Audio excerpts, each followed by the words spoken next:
Have y'all ever wondered what criminals think about gun control? Criminals think about gun control? Because it seems to me like being able to protect yourself from criminals is one of the key elements and components to this argument that we all seem to be having. So being able to understand that criminal mindset might give you a little bit of insight that might sway you in one direction or the other. Even though I think this is one of those topics that most people already have their minds well made up before they even watch the video, it should be interesting. From a retired career criminal, let's go!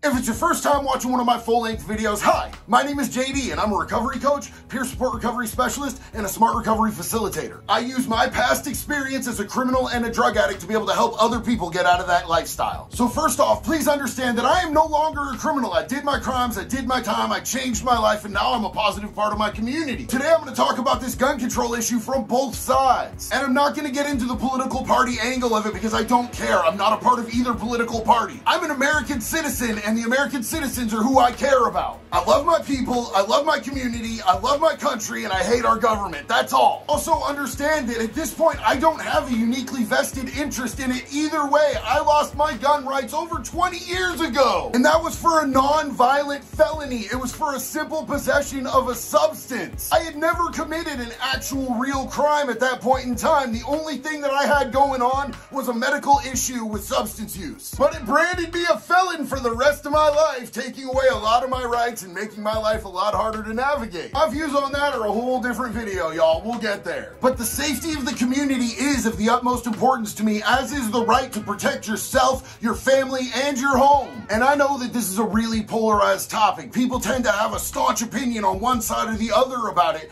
and I'm not here to change your mind. I'm just here to enlighten you about my personal life experience and what my views have been on it and how they've progressed and changed. And in the end, who am I? I'm just another random dude on the internet, but I do have unique insights into the criminal mindset and how they view that, which has also helped me come to a particular unique view as a rehabilitated criminal and a part of my community today. So pop some popcorn, put on your favorite pair of Crocs, we about to get into this.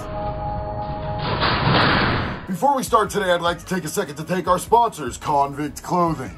Here at Convict Clothing, we believe that your past does not have to define your future. I'm just playing, y'all. Y'all already know that that is, in fact, my clothing brand. Available at convictclothing.net. So first off, to get into this gun control issue, I want to give you the perspective of a criminal, like a real-life career criminal when it comes to should people be allowed to own guns. I can tell you from my experience, I was much more concerned about an armed citizen just murking me while I'm out committing crimes in their home or their neighborhood than I was about the cops. And I'll tell you why right now. Order a pizza or call 911. See which gets to you quicker. It's gonna be the pizza, I promise. The only upside being a criminal to having armed citizens is that you might be able to get to their guns before they do. You might be able to get their guns when they're not home. You might be able to steal their guns. That's literally it. But if you have citizens that are unarmed, and you are, because criminals don't care what gun laws you pass, we will still find guns, we will get guns, we will make guns if we need to. We will be armed. Criminals do not care about breaking the law. I don't understand why that's so hard for everybody to understand. So, if you take away guns from the average citizen, the law-abiding people, it makes them much easier targets for people who don't care about your laws. It's like shooting fish in a barrel, and honestly, is the armed citizen, like the average everyday armed citizen, going to be a great shot?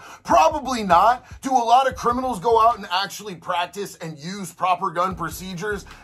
Some of us did, some of us didn't. I personally was someone who knew how to use a firearm. But either way, it was a much scarier prospect than someone getting on their phone and being like, hello, 911, I need help right now. Let me just give you an example of this type of situation, man. There was a house and it had a big sign up in the front that said, this house protected by Smith & Wesson. Probably not trying to go into that house. They are armed and they are proud. They are ready to go. But somebody with a sign in their front yard promoting a gun control law, you know that's a green light. You've got to keep in mind that criminals, most of them are opportunists. They want the path of least resistance. If they see something shiny and they think they can get away with it, they're probably going to run that crime. So painting a target on your house is a bad idea. So for a long time, I was living and doing crimes in the state of Oregon, and it's not known for being a very armed state. They have a lot more restrictions statewide on guns than they do where I live now, Florida. Florida is one of the most armed states in the country, and it's a lot more daunting to do a crime here than it is there, because there's a much higher likelihood that someone's going to shoot you, and the laws here are more conducive to that. It is a stand your ground state, which from a criminal standpoint sounds terrible, like somebody's going to shoot me and they're going to get away with it just because I was stealing from them. That's crazy.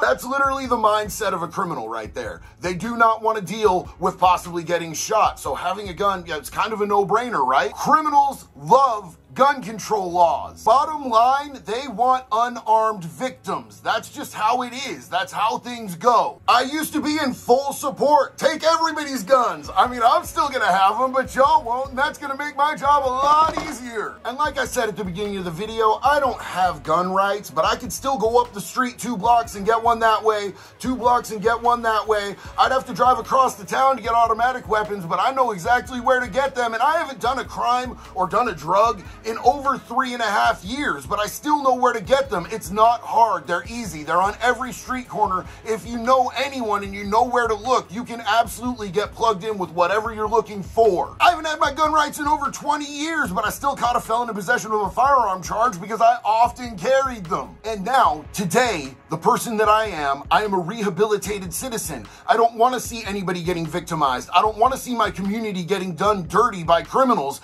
and I 100% support everybody's right to be able to protect themselves, right? Like 100%, it's a no-brainer on that end too. If someone breaks into your home, they are a threat to you. You should be able to shoot them where they stand, period. You should be able to shoot them over your dog, your microwave, your jewelry. I don't care, whatever. They made that choice, not you. It's not you not valuing human life over things. It's them. They made that choice when they broke into your home. And then you have the terrible shit that we see on TV almost every day. Like, this country is out of control with gun violence, it seems like. You got the school shootings, the mall shootings, the racist shootings, the church shootings, like all of it is trash. But does that mean that we should take guns away from the average law-abiding citizen who would never perpetrate such a thing? I don't think that it does. What that is more indicative of is our mental health issue in this country, which is what we should really be addressing. These people are clearly sending out cries for help. You see it every single time one of these people does one of these crimes and they get busted. You look at their social media and every single warning sign was there.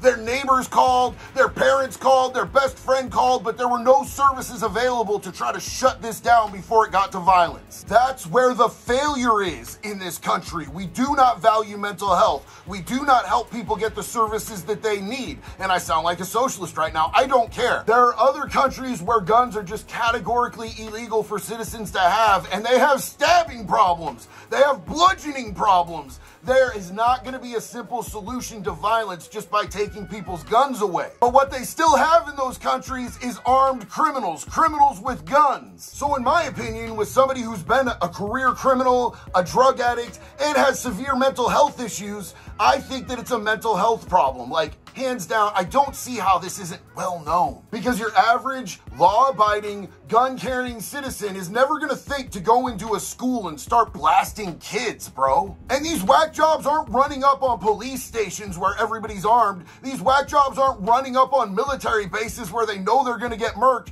They're going for people that are vulnerable. So why is making the average citizen, the entire community, more vulnerable the answer? I don't get it. And do not misconstrue this. I am a peaceful person today. I definitely have not always been. I've been very clear about that, but I've done a lot of work, a lot of self-healing, and I've come to the realization that I want to be a pacifist in any capacity that I can be. To get me to be violent, you're not going to be able to use words to get me violent. You're literally going to have to put me in a situation where I have to defend myself or defend others to be violent. But if I wanted to be violent, I definitely don't need a gun. I could absolutely take a life with my bare hands if needed, or anything else in the room or the area. The guns aren't the issue. Some people are big mad right now, I already know, but listen, it makes sense. Because I can bring it from both sides, the criminal side and the citizen side. Now look, y'all, I'm a lot of things, and I've been a lot of things in my life, but one thing that I am not is I am not too egotistical to learn from other people. So if you have perspectives, if you have mindsets, if you have life experience, if you have information that you want to share with me that might be able to enlighten me and change my mind, I'm absolutely down to hear it. So if you want to drop it in those comments, I would deeply appreciate it. Maybe we can have a respectful discourse, but one thing that I do demand is that you be respectful. Be respectful to me, be respectful to the other people in the community that we're building here, here because I love each and every one of you and I respect your opinions, so please be kind to each other. On that note, I have to ask, if you haven't subscribed yet, why have you not subscribed yet? I keep saying it in these videos. Don't you want me to stop saying it in the videos? I want to stop saying it. Please just subscribe already. Thank you guys for riding out with me. I love each and every one of you. Be good or be good at it, y'all. I'll see you on the next one. Break into my house, I'ma shoot you in your face. If you break into my house, I'ma shoot you in your face. And I won't lose a second's sleep.